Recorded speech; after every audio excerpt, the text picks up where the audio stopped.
પહેલી એડવાઇસ આપે ખબર છે કે બહુ વાંચતા વાંચતા થાકી જાવ ને તો એક બે સોંગ જોઈ લેવાના, સાંભળી લેવાના, નહીં સાંભળવાના સોંગ, નહીં સાંભળવાના. કારણ કે એક ક્વેશ્ચન ત્યાં આવે ત્યારે તારા મગજમાં તમારું કોઈ ચાલુ થઈ જશે.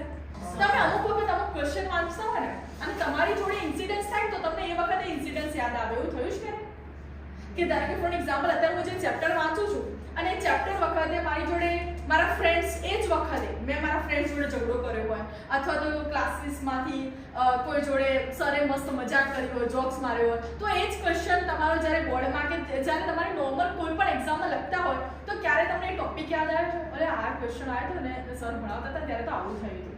ક્યારે આ હ્યુમન સાયકોલોજી છે. એટલે જ વસ્તુ સાચું કહું બેટા, તમને એવું મૂડ ફ્રેશ કરવું હોય ને તો સોંગની જગ્યાએ તમે તમારા પેરેન્ટ્સ જોડે ટાઈમ સ્પેન્ડ કરો. તમને એવું લાગે કે મેમ નહીં યાર, પેરેન્ટ્સ તો લોડ આપતા હોય કે 5 મિનિટ બહાર આવું હોય કે બહાર કેમ આવ્યો, અંદર જઈ વાંચ, તો એમને સમજાવો કે મમ્મી પપ્પા. અને જો તમે વાંચતા હશો ને તો અત્યારના જમાનાના જે પેરેન્ટ્સ છે ને એ ઇનફ મેચ્યોર પર્સન છે કે તમને કોઈ પણ એવું નહીં કહે કે ભાઈ તું અંદર જઈને વાંચ. અને જે લોકોનો પ્રોબ્લેમ છે કે ભાઈ મારા ઘરે બહુ જ બધા લોકો 10માના બોર્ડની એક્ઝામના લીધે મળવા આવે છે, પેન પેન્સિલો આપવા આવે છે, તો શું કરવાનું ખબર છે?